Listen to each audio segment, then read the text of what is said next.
नमस्कार दोस्तों, मैं हूं मनोज पाठक और आपका स्वागत है हमारी YouTube चैनल द विजडम पर। इस चैनल का उद्देश्य है ज्ञान की गहराइयों तक जाना, जिससे व्यक्ति का व्यक्तिगत, सामाजिक एवं ऐतिहासिक समझ बढ़ सके। हम इस चैनल पर रोचक वीडियोज, संवाद या व्यापक ज्ञान आधारित वीडियोज शेयर करेंगे।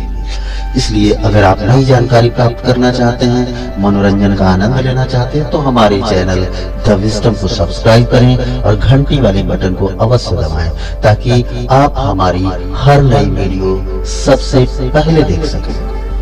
आज हम समझेंगे पृथ्वी की उत्पत्ति एवं उसके विकास के संदर्भ में। पृथ्वी की उत्पत्ति के संबंध में विभिन्न दार्शनिकों व वैज्ञानिकों ने अनेक परिकल्पनाएं प्रस्तुत की है।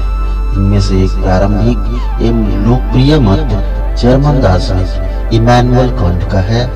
सन 1976 ईस्वी में गणितज्ञ लाप्लेस ने इसका संशोधन प्रस्तुत किया, जो निहारिका परिकल्पना के नाम से जाना जाता है। इस परिकल्पना के अनुसार ग्रहों का निर्माण धीमी गति से घूमते हुए पदार्थों के बादल से हुआ, जो सूर्य की युवा अवस्था से संबंधित थे।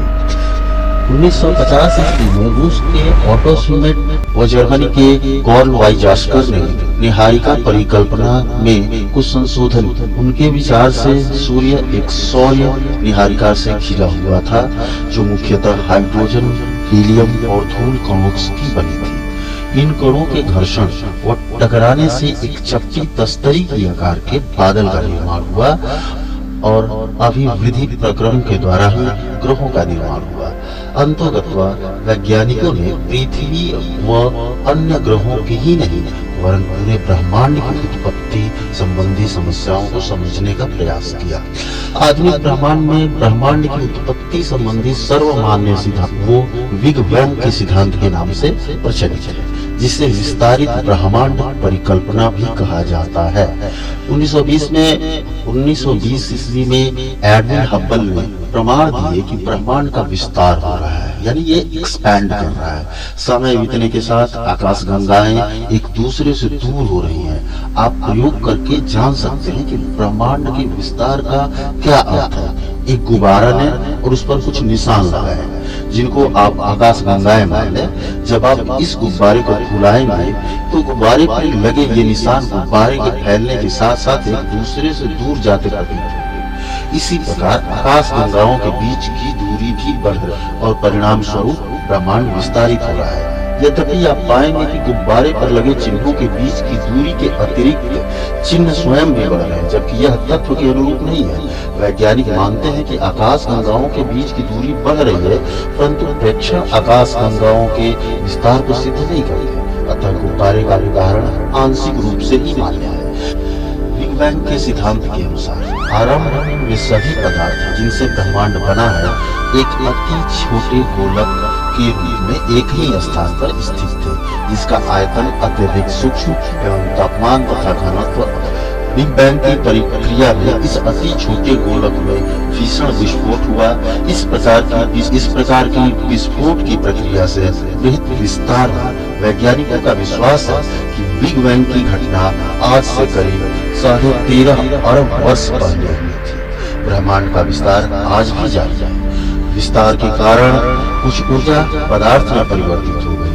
विस्फोट के बाद 1 सेकंड के अल्पांश के अंतर्गत ही बृहद विस्तार हुआ। इसके बाद विस्तार की गति धीमी पड़ गई। बिग बैंग होने के आरंभिक 3 मिनट के अंतर्गत ही पहले परमाणु का निर्माण हुआ। बिग बैंग से 3 लाख वर्षों के दौरान तापमान लगभग 45,000 केल्विन तक गिर गया और परमाणुीय पदार्थ का निर्माण हुआ। ब्रह्मांड पारदर्शी हो गया। ब्रह्मांड के विस्तार का अर्थ है आकाशगंगाओं के बीच की दूरी का विस्तार।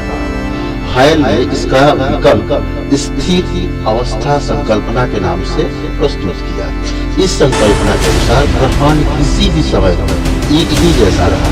यद्यपि ब्रह्मांड के विस्तार संबंधी अनेक प्रमाणों से मिलने पर वैज्ञानिक समुदाय अब ब्रह्मांड के विस्तार के भी पक्ष में है। प्रारंभिक ब्रह्मांड में ऊर्जा व पदार्थ का वितरण समान नहीं था। घनत्व में आरंभिक भिन्नता से गुरुत्वाकर्षण बलों में भिन्नता आई, जिसके परिणाम स्वरूप पदार्थ का एकत्रण हुआ। यही एकत्रण आकाश गंगाओं के विकास का आधार बना। एक आकाश गंगा असंख्य तारों का समूह है। आकाश गंगाओं का विस्तार इतना अधिक होता है कि उनकी दूरी हजारों प्रकाश वर्षों में मापी एक अकेली आकाश गंगा का व्यास 80,000 से 1,50,000 प्रकाश वर्ष के बीच हो सकता है। एक आकाश गंगा के निर्माण की शुरुआत हाइड्रोजन गैस के बने विशाल बादल से संचयन होती है, जिसे निहारिका कहा गया। क्रमशः इस बढ़ती हुई निहारिका में गैसों को झुंड विकसित हुए। ये झुंड बढ़ते बढ़ते घने गैसीय पिंड बने, जिनसे तारों का निर्माण आरंभ हुआ। ऐसा विश्वास किया जाता है कि तारों का निर्माण लगभग 5 से 6 अरब वर्ष पूर्व हुआ था। तारे निहारिका के अंदर गैस के झुंड हैं। इन झुंडों में गुरुत्वाकर्षण बल से गैसीय बादल में क्रूड का निकल, और इस गैसीय क्रूड के चारों तरफ गैस व धूल कणों की घूमती हुई तस्तरी विकसित हुई। अगली अवस्था में गैसीय बादलों का संचलन आरंभ हुआ और क्रूड को ढकने वाला पदार्थ छोटे गोलों के रूप में विकसित हुआ। ये छोटे गोले संजनन प्रक्रिया के द्वारा ग्रहाणुओं में विकसित संघटन की क्रिया द्वारा बड़े पिंड बनने शुरू हुए और गुरुत्वाकर्षण बल के परिणाम स्वरूप ये आपस में जुड़ गए। छोटे पिंडों की अधिक संख्या ही ग्रहाणु है। अंतिम अवस्था में इन अनेक छोटे ग्रहाणुओं के संवर्धित होने पर कुछ बड़े पिंड ग्रहों के रूप बने। क्या आप जानते हैं कि प्रारंभ में पृथ्वी चट्टानी, गर्म और वीरान ग्रह थी। इसका वायुमंडल विरल था, जो हाइड्रोजन व हीलियम से बना था। यह आज की पृथ्वी के वायुमंडल से बहुत ही अलग था। अतः कुछ ऐसी घटनाएं एवं क्रियाएं अवश्य हुई हैं, जिनके कारण चट्टानी, वीरान और गर्म पृथ्वी एक ऐसे सुंदर ग्रह में परिवर्तित हुई जहाँ बहुत सा पानी। पृथ्वी की संरचना परतदार है। वायुमंडल के बाहरी छोर से पृथ्वी के कोर तक जो पदार्थ हैं, वे एक समान नहीं है।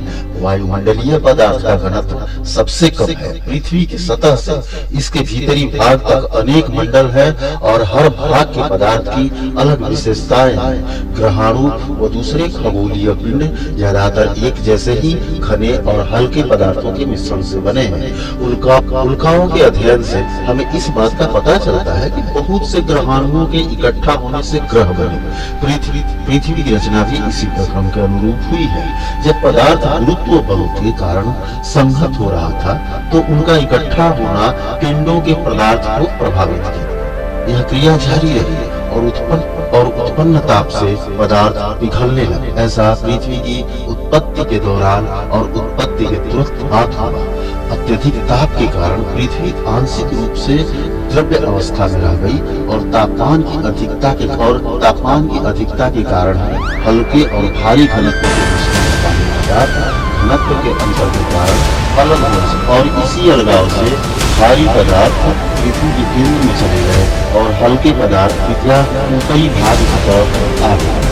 समय के साथ और ठंडे हुए और ठोस रूप में परिवर्तित होकर पृथ्वी के वायुमंडल की वर्तमान संरचना में नाइट्रोजन एवं ऑक्सीजन का प्रमुख योगदान है। वायुमंडल की संरचना वरन सभी पार्थिव ग्रहों पर अर्थात सभी ग्रहों से सौर पवन प्रभाव के कारण आदिकालिक वायुमंडल या तो दूर धकेल दिया गया या समाप्त हो गया। यह वायुमंडल के विकास की पहली अवस्था थी। पृथ्वी के ठंडा होने के दौरान पृथ्वी के अंदरूनी भाग से बहुत सी गैसें व जलवाष्प, इसी से आज के वायुमंडल का उद्भवन हुआ। आरंभ में वायुमंडल में जलवाष्प, नाइट्रोजन, कार्बन डाइऑक्साइड, मीथेन और ऑक्सीजन बहुत कम थी। वह प्रक्रिया जिससे पृथ्वी के भीतरी भाग से गैसें धरती पर आई, इसे गैस उत्सर्जन के नाम से जाना जाता है। लगातार ज्वालामुखी विस्फोट से वायुमंडल में जलवाष्प व गैस बढ़ने लगी। पृथ्वी के वायुमंडल में उपस्थित कार्बन डाइऑक्साइड के वर्षा के पानी में घुलने से तापमान में और अधिक गिरावट आई।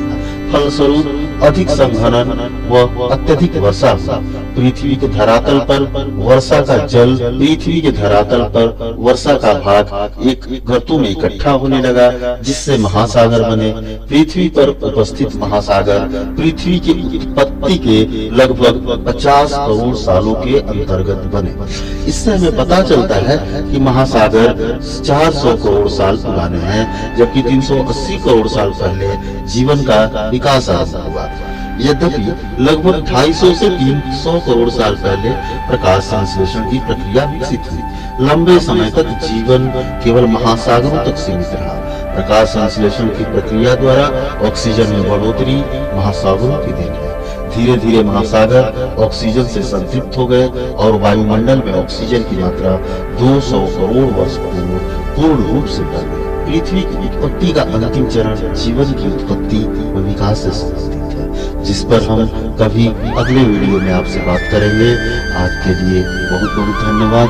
अगर आपको ये वीडियो अच्छा लगा हो तो कृपया हमारे चैनल को लाइक, सब्सक्राइब